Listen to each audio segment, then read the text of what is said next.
고린도전서 강의 76번째 시간, 고린도전서 마지막 시간입니다. 1년하고도 76번째니까 21주가 더 됐네요. 76번째입니다. 자, 고린도전서 16장은 15장으로서 고린도 교회가 가지고 있는 모든 문제에 대한 답을 주었고, 바울의 인사와 권면에 대한 말씀이죠. 지난주는 세 가지 권면에 대해서 말씀을 드렸는데, 깨어 있어라, 남자답게 강건하라, 서로 사랑하라. 우리가 주님이 말씀을 통해서 우리에게 해주시는 권면을 잘 듣는 자가 복이 있습니다. 사도 바울이 기록한 성경을 우리가 서신이라고 하죠. 서신서. 대부분 다 서신서입니다. 서신은 편지예요. 편지니까 시작할 때 안부 묻고 또 마지막 편지를 마칠 때 인사하는 것으로 맞춰지게 돼 있죠. 고린도서도 이제 마지막 인사하고 안부 묻고 마치는 말씀입니다. 여러분, 성도라고 하는 것은 거룩한 무리, 구별함을 받은 사람들, 이런 뜻이죠. 하나님의 택함을 받고 예수를 그리스도로 믿고 하나님의 자녀가 된 자들을 우리가 성도라 부릅니다. 성도. 구별함을 받은 사람. 사도 바울도 성도라고 하는 단어를 오늘 본문에도 사용했지만 로마서 1장 7절에도 이렇게 말씀하고 있죠. 함께 봅니다. 로마의 하나님의 사랑하심을 받고 성도로 부르심을 받은 모든 자에게. 그러니까 우리도 하나님 앞에 부르심을 받은 자들이 성도이기에 우리도 성도입니다. 고린도서 1장 12절 함께 봅니다.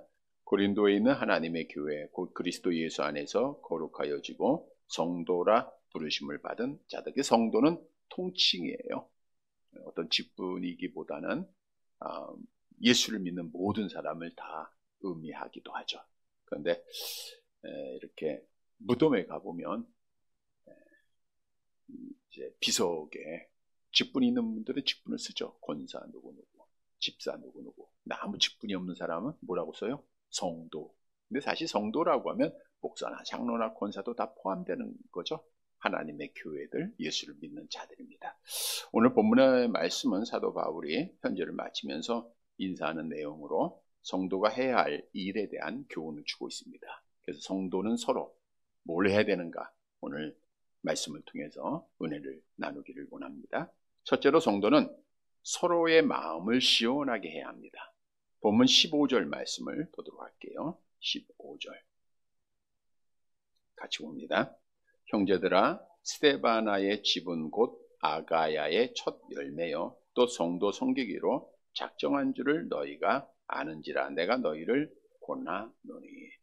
편지를 마치면서 사도 바울이 스데바나에 대한 말씀을 하고 있죠. 스데바나는 아덴이라고 하는 곳에서 바울의 복음을 듣고 개인적으로 회심한 이후에 아가야로 돌아와서 자신의 가족들에게 복음을 전하여서 온 가족이 회심을 했고 사도 바울이 그 집에 세례를 베풀었음을 말씀해 주고 있는데, 스데바나의 집 하니까 가족의 모든 사람을 말하고 있는 겁니다. 남녀노소 종까지. 자, 고린도서 1장 16절에 이제 고린도 교회가 파가 있지 않았습니까? 이제 게바파가 있었고 바울파가 있고 아볼로파가 있고 그리스도파가 있을 때 사도 바울이 뭐라고 얘기했냐면은 고린도서 1장 16절 함께 봅니다. 내가 또한 스데바나의 집 사람에게 세례를 베풀었고 그 외에는 다른 누구에게 세례를 베풀었는지 알지 못하노라. 그러니까 사도 바울이 경험적으로 알 수 있는 유일한 길은 스데바나의 집 모든 사람에게 사도 바울이 직접 세례를 베풀었다는 거예요. 그러니까 사도 바울이 세례를 베푼 사람은 스데바나의 집 모든 사람입니다. 아가야는 헬라 중심부에 있는 지역으로 고린도가 아가야의 수도입니다. 고린도 교회는 크게 아가야의 수도의 지역이죠. 그래서 아가야의 첫 열매다라는 것은 이 고린도 지역을 포함한 아가야에서 처음으로 예수를 믿었던 자가 스데바나다라고 오늘 본문은 소개하고 있죠. 그런데 스데바나가 회심한 이후에 어떤 사람이었는가를 15절 하반절에 이렇게 말씀하고 있죠. 성도 섬기기로 작정한 줄을 너희가 아는지라. 그러니까 스데바나의 가정은 예수를 믿고 그치는 것이 아니라 섬김의 모범을 보인 가정이었다는 거예요. 스데바나는 예수를 믿고 회심한 후 병든 자들을 섬겼고 가난한 자들을 섬겼고 또 무엇보다도 자기 집을 공식 모임을 위한 집회 장소로 내놓으며 교회를 시작하게 한 거예요. 스데바나 집에서 교회가 시작이 됐음을 알 수가 있죠. 따라서 사도 바울은 먼저 이같이 봉사하고 헌신하는 자에게 순종할 것을 권면하고 있습니다. 본문 16절입니다. 함께 봅니다. 이 같은 사람들과 또 함께 일하며 수고하는 모든 사람에게 순종하라. 함께 일하며 수고하는 모든 자, 스데바나 가정을 중심으로 인해서 하나님의 교회를 세워가며 많은 평신도 사역자들이 있었다는 거예요. 그들에게 순종하라. 이 말은 고린도 교회 성도들이 평신도 사역자들을 우습게 여기고 또 순종하지 아니하였던 모습이 바울이 알았다는 거죠. 그래서 그들에게 순종하라고 권면을 합니다. 고린도 교회가 문제가 생겼을 때 사도 바울은 소문으로 이제 그 문제들을 들었습니다. 고린도서 1장 11절에 말씀하고 있죠. 11절 같이 봅니다. 내 형제들아 글로에의 집편으로 너희에 대한 말이 내게 들리니 곧 너희 가운데 분쟁이 있다는 것이라. 그래서 고린도서를 기록하된 동기가 글로에라고 하는 사람의 편으로 말을 들은 거예요. 지금 당신이 세워놓은 어떤 고린도 교회가 너무나도 큰 문제 속에 매일매일 싸우고 분쟁하고 있습니다라고 하는 소문을 든 거죠. 그래서 사도 바울이 이제 거기에 대한 소문에 대해서 답을 주기 위해서 기록한 것이 고린도서인데, 그런데 사도 바울이 그 분쟁한다고는 소문을 듣고 편지를 썼던 곳이 에베소입니다. 이 에베소에서 편지를 쓸 때 고린도 교회가 정식으로 우리가 가지고 있는 문제들을 이제 사도 바울에게 답을 얻기 위해서 공문을 가지고 세 사람을 보내게 됩니다. 17절 말씀 보도록 할게요. 17절 같이 봅니다. 내가 스데바나와 부두나도와 아가 이고가 온 것을 기뻐하노니 그들이 너희의 부족한 것을 채웠습니다. 그러니까 스데바나, 바나, 또 부두나도, 아가 이고 고린도 교회의 3명의 성도들이 파송을 받은 거예요. 즉 이제 교회가 여러 가지 분쟁이 있으니까 우리가 이 교회를 세웠던 사도 바울에게 이 문제에 대해서 답을 얻기를 원함으로 그들을 에베소에 있는 사도 바울에게 파송을 한 거죠. 그래서 사도 바울은 세 사람이 온 것을 기뻐했다는 거예요. 왜 기뻐했느냐? 그들이 너희의 부족한 것을 채웠다. 문맥상으로 부족한 것은 교회가 가지고 있는 문제들에 대해서 사도 바울이 소문을 먼저 듣지 않았습니까? 그러니까 말을 들었던 거하고 세 사람이 와서 공문으로 정식으로 또 그 문제를 접하고 또 교회에 정식으로 파송을 받은 사람들의 이야기를 들으니까 구체적으로 정확한 진단을 할 수 있었던 것이죠. 그래서 부족한 것을 채울 수 있는, 그것도 온전히 채울 수 있는 기회였기에 사도 바울이 세 사람이 온 것을 기뻐했다라고 말하고 있는 거죠. 또 18절 말씀 봅니다. 함께 봅니다. 그들이 나와 너희 마음을 시원하게 하였으니 그러므로 너희는 이런 사람들을 알아주라. 그들이, 여기서 그들은 누구예요? 세 사람. 고린도 교회 파송을 받았던 세 사람이 나와 너희의 마음, 마음은 영혼까지 포함, 영혼을 사실은 말하고 있는데 우리 영혼을 그러니까 마음에 자리하고 있으니까 시원하게 했다는 거예요. 파송한 세 사람이 사도 바울도 어떻게 보면 고린도 교회에 대해서 정말 어떤 그 고민이 있었고 걱정하는 마음이 있었고 괴로운 마음이 있었어요. 근데 세 사람을 만나서 시원해진 거예요.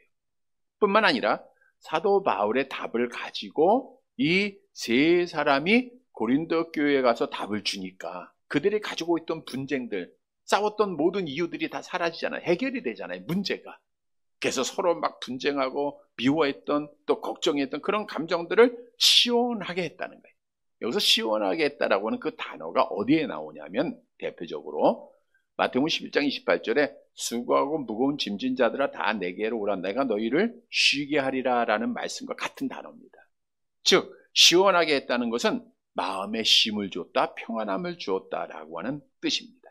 다시 말하면 사도 바울이 고린도 교회 소문을 듣고 매우 걱정하고 근심했어요. 근데 세 사람에 의해서 시원해졌어요.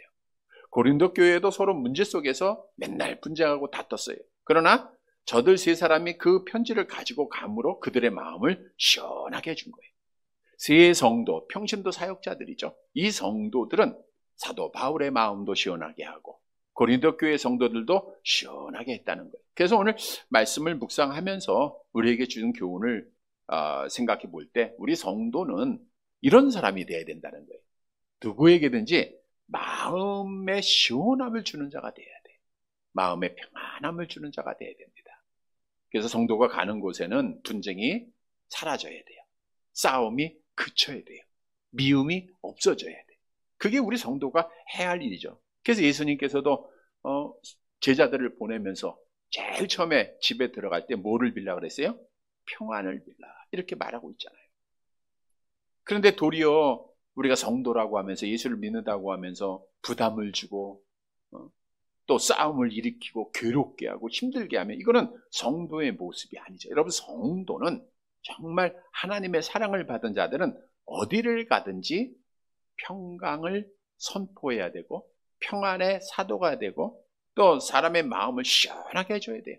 그들이 가지고 있는 모든 어려움들, 문제들, 분쟁들을 다 해결해주는, 풀어주는 자가 되어야 돼요. 그래서 우리는 그러하기 위해서는 내가 하나님 안에서 풀어야 돼요. 우리가 이 땅에서 매는 것이 있으면 안 됩니다. 성경도 말씀하잖아요. 마태복음 18장 18절 함께 봅니다. 진실로 너희에게 이르노니 무엇이든지 너희가 땅에서 매면 하늘에서도 매일 것이요 무엇이든지 땅에서 풀면 하늘에서도 풀리리라. 그래서 천국에 함께 가서 영원히 거할 성도들은 이 땅에서 매는 것이 있으면 안 돼.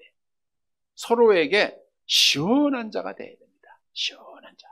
자, 그러면 시원함을 준다는 게 뭘 의미하는가? 또 어떻게 우리가 시원함을 줄 수 있는가? 성도의 신앙생활의 가장 중요한 부분이 말이죠. 말. 그러니까 우리가 말로 인해서 힘을 얻고 말로 인해서 소망도 갖고 반대로 말로 인해서 시험도 당하고 말로 인해서 절망하는 거죠. 그래서 말 때문에 우리가 괴로움을 가져요. 말 때문에 분쟁이 일어나요. 고린도 교회에도 서로 말 때문에 분쟁이 일어나는 거예요. 여러분, 분쟁은 하나님이 원하는 것이 아닙니다. 따라서 먼저는 우리가 말을 잘해야 되는데 성경에도 합당한 말을 할 것을 우리에게 말하고 있죠. 잠언서 25장 11절입니다. 함께 봅니다. 경우에 합당한 말로 아르새긴 은쟁반에 금사관이라는 게 경우에 합당한 말을 하는 자가 돼야 돼. 경우에 그 상황에 합당한 말을 하는 자는 아르새긴 은쟁반의 금사가 얼마나 귀한 겁니까? 이러한 말들이 시원함을 주는 거예요. 시원함을. 그래서 우리가 에베소 4장을 통해서도 여러 번 말씀을 드렸던 대로 덕스러운 말 해야 되고 칭찬하는 말 해야 되고 부드러운 말 해야 되고 진실한 말 해야 되고 이런 말들을 우리가 서로 시원하게 하는 겁니다. 그래서 아무리 힘들고 지치고 쓰러졌어도 우리가 긍정적으로 신앙적인 말을 해줄 때 그 마음의 괴로움이 누그러지고 또 그 짐이 주님 앞에 내려놓게 되고 마음의 힘을 얻게 되죠. 뿐만 아니라 반대로 한번 생각을 해봤어요. 우리가 이 땅에 살아가는 동안 온전하지 못하잖아요. 그러다 보니까 다른 사람의 충고를 들을 때가 참 많습니다. 어떻게 보면 설교도 하나님의 말씀을 우리가 읽을 때에도 계속해서 우리의 잘한 부분보다는 잘못한 부분들이 많이 드러나죠. 계속되는 충고입니다. 충고예요. 왜?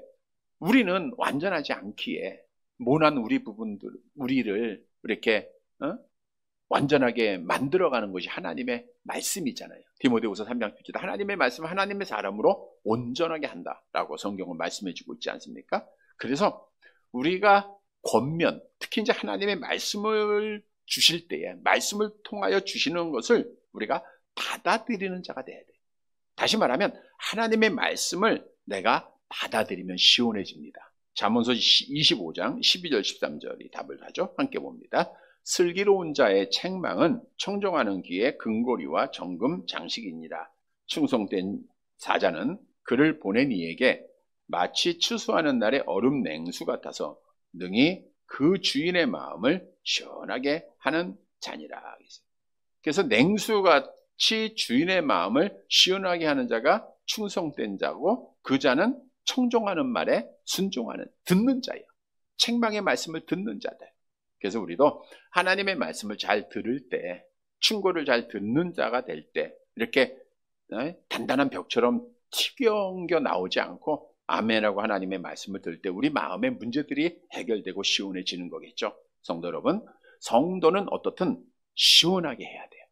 괴로움에 있는 자들에게 즐거움을 줘야 되고, 절망에 있는 자들에게 소망을 줘야 되고, 무거운 짐진 자들을 쉼으로 인도해 줘야 돼요. 그게 우리가 해야 할 일입니다. 그래서 오늘 본문의 이 세 사람, 고린도 교회 파송을 받았던 자들이 바울도 시원하게 하고 고린도 교회 성도들도 시원하게 한 것을 본받아 성도들로서 우리는 서로서로 시원하게 해줘서 정말 이 땅에서 신앙생활 할 때까지, 정말 주님 오실 때까지죠, 우리가 편안한 가운데 감사함으로 우리 믿음에 달려갈 길을 달려가는 살아가는 성도들이 되시기를 간절히 바랍니다. 두 번째로 성도는 서로 협력을 해야 됩니다.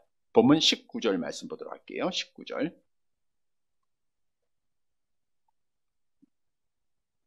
같이 봅니다.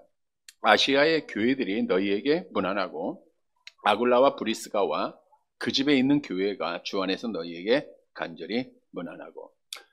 고린도 교회의 에베소에서 사도 바울이 편지를 하면서 자기 개인만 내가 너희한테 문안한다 이렇게 하지 않고 아시아에 있는 교회들이 너희에게 문안한다.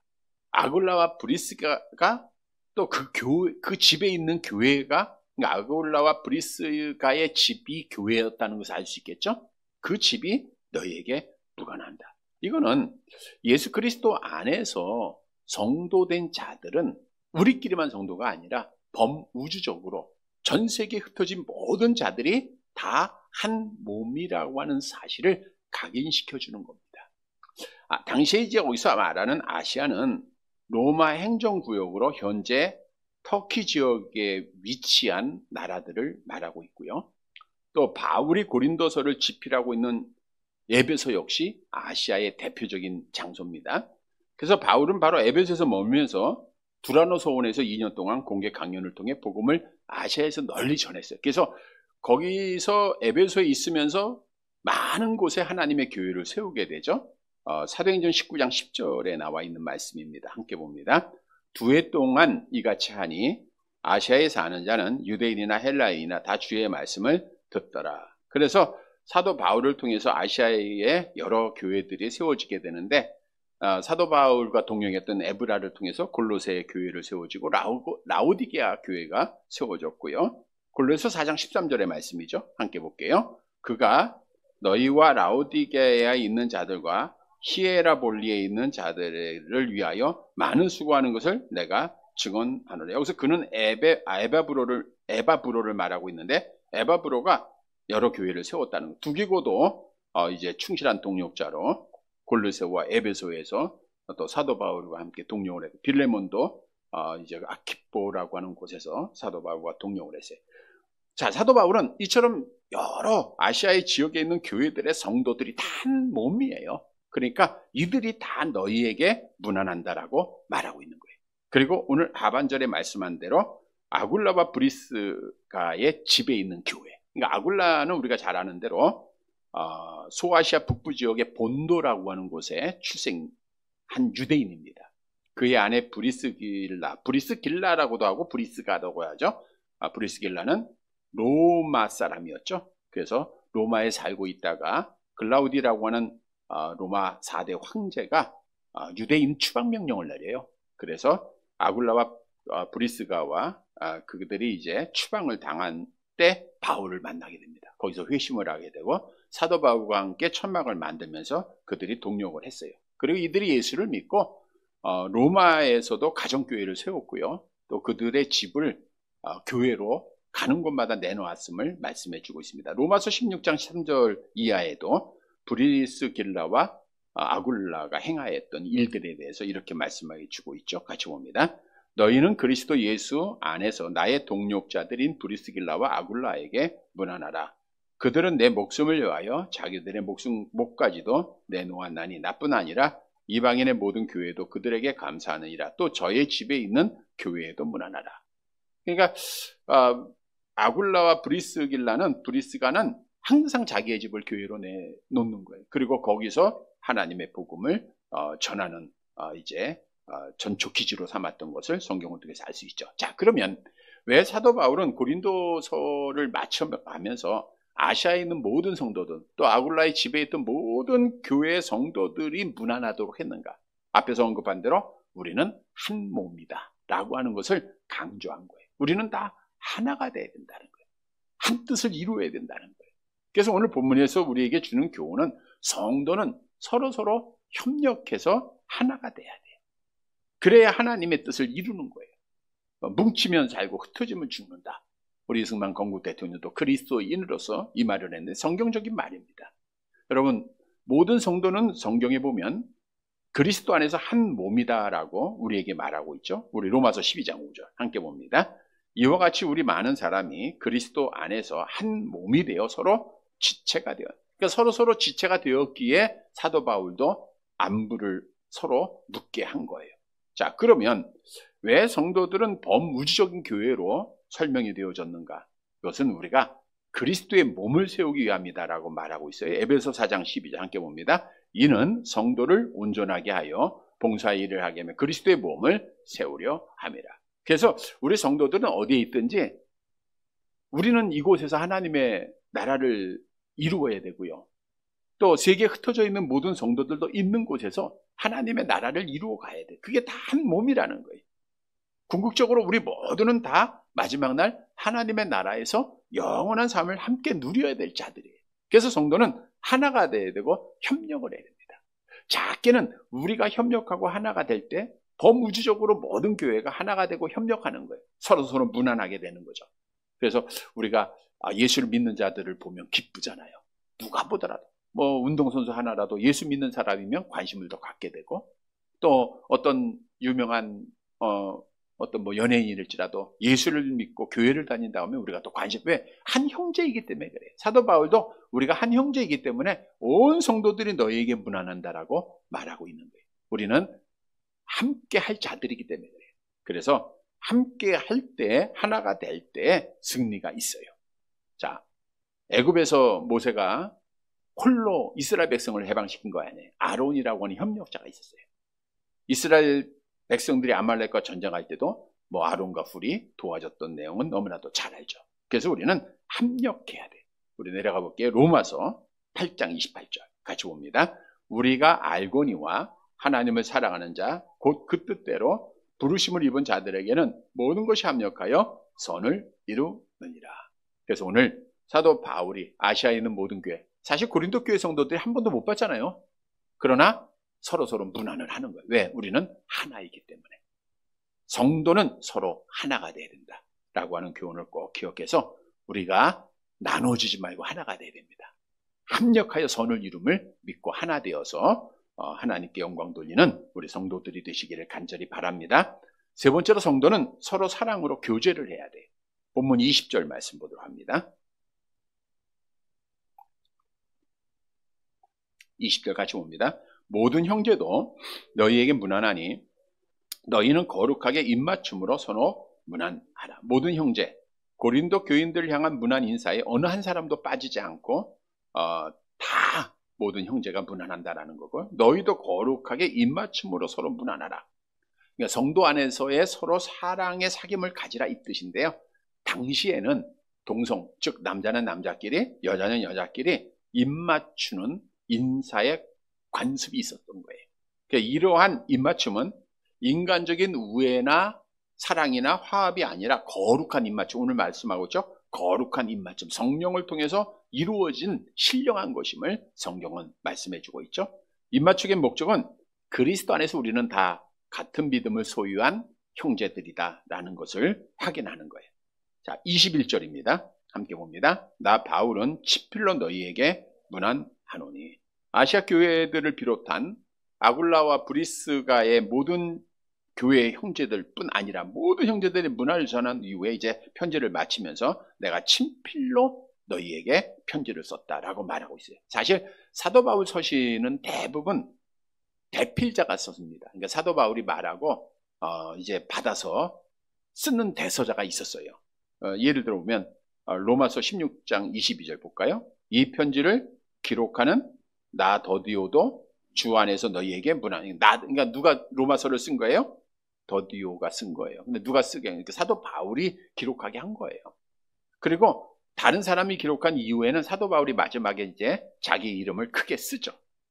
갈라디아서도 그렇습니다. 갈라디아 6장 11절 이렇게 볼게요. 내 손으로 너희에게 이렇게 큰 글자를 쓴 것을 보라. 이것은 내 이름으로 쓴 것을 보라, 그 뜻이에요. 그런데 고린도서는 누가 썼어요? 사도 바울이 직접 썼다는 거예요.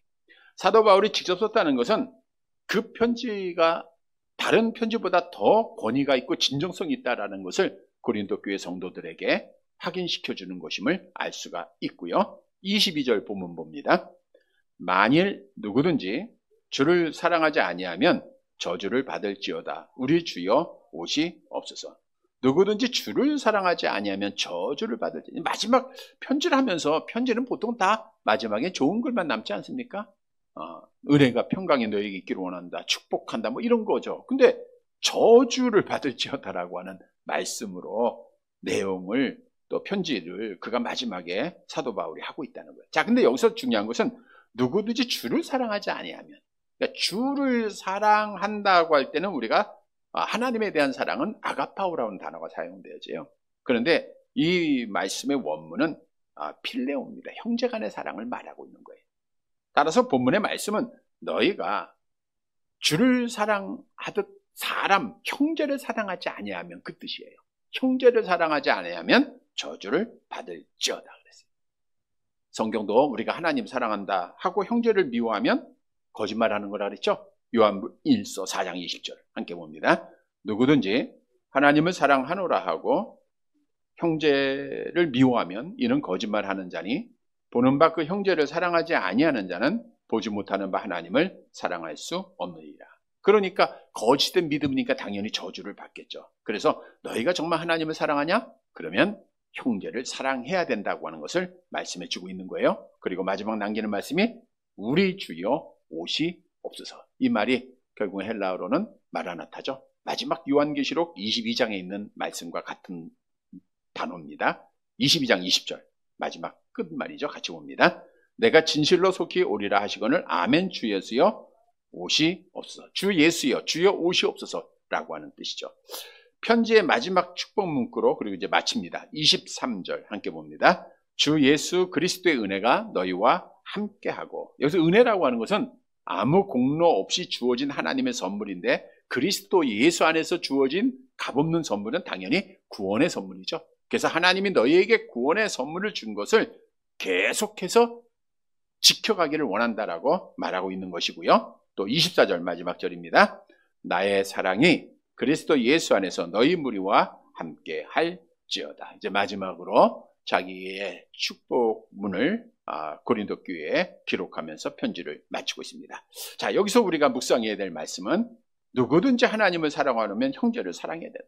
누구든지 주를 사랑하지 아니하면, 즉 주를 사랑한다고 하면서 형제를 사랑하지 않으면 저주를 받게 된다는 거예요. 그래서 우리 성도들은 서로 사랑해야 된다는 거예요. 이것이 마지막 사도 바울이 남긴 말입니다. 어떻게 보면 고린도전서 전체가 사랑이라고 하는 단어로 마치게 돼요. 아니, 어떻게 보면 성경 전체가 사랑으로 마치게 되는 겁니다. 사랑하라. 우리 기독교는 사랑이에요. 하나님이 사랑이시기 때문에 그래요. 우리 예수님이 사랑이시기 때문입니다. 그래서 고린도전서 13장을 통해서도 사랑에 대해서 많은 강조를 하지 않았습니까? 사랑이 없으면 다 모든 것이 헛된 것이다. 성경도 우리가 행함이 없는 믿음, 사랑을 실천하지 않으면 그건 죽은 거라 그래요. 야고보서 2장 17절 함께 봅니다. 이와 같이 행함이 없는 믿음은 그 자체가 죽은 것이라. 그래서 성경은 사랑은 율법의 완성임을 우리에게 분명히 증언하죠. 로마서 13장 10절 함께 봅니다. 사랑은 이웃에게 악을 행하지 아니하나니 그러므로 사랑은 율법의 완성이라. 고린도 교회의 믿음의 완성도 사랑이요, 우리의 믿음의 완성도, 성경의 완성도 사랑이라는 거예요. 야고보서 2장 8절도 같은 내용입니다. 너희가 만일 성경에 기록된 대로 내 이웃 사랑하기를 내 몸과 같이 하라 하신 최고의 법을 지키면 잘하는 것이니와. 그래서 우리가 형제들로서 서로 고통도 나누고 서로 영광도 나누는 자가 돼야 돼요. 성경은 긍휼히 여기는 자, 사랑을 실천하는 자가 복이 있나니 사랑을 받을 것, 긍휼히 여김을 받을 것을 성경은 우리에게 약속하고 있습니다. 마지막 주시는 말씀은 형제를 사랑하라는 거예요. 이 사랑 다시 한번 간직하고 실천해서 우리가 하나님의 뜻을 이루는 성도들이 되시기를 간절히 바랍니다. 말씀을 정리해 드립니다. 성도라고 하는 것은 하나님의 자녀들, 하나님 앞에 구별함을 받은 자들, 예수를 믿는 자들입니다. 사도 바울은 고린도서를 마치면서 마지막 성도들이 서로 해야 할 일을 우리에게 교훈해 줬어요. 첫째로 성도는 서로 마음을 시원하게, 부담이 돼서는 안 돼. 서로 편안을 줘야 돼. 편안. 또 성도는 서로 협력하고 하나가 돼야 된다. 성도는 서로 사랑해야 된다. 여러분, 우리는 성도된 하나님의 은혜로 복받은 자들입니다. 우리가 이 복이 어떤 직분으로 어떤 외형적으로만 가져서 안 돼요. 이 말씀을 통해서 우리가 서로 시원하게 하고 또 서로 협력하고 사랑으로 하나 되는 것. 이것이 하나님의 뜻을 이루는 것이, 이것이 하나님 앞에 기쁨이 되는 것. 그래서 고린도서를 이렇게 마칩니다. 사랑하는 성도 여러분, 오늘 주신 말씀 통해서 서로 성도가 해야 할 일을 꼭 해서 우리 하나님께 영광을 돌리는 사랑하는 성도들이 되시기를 주님의 이름으로 간절히 바랍니다.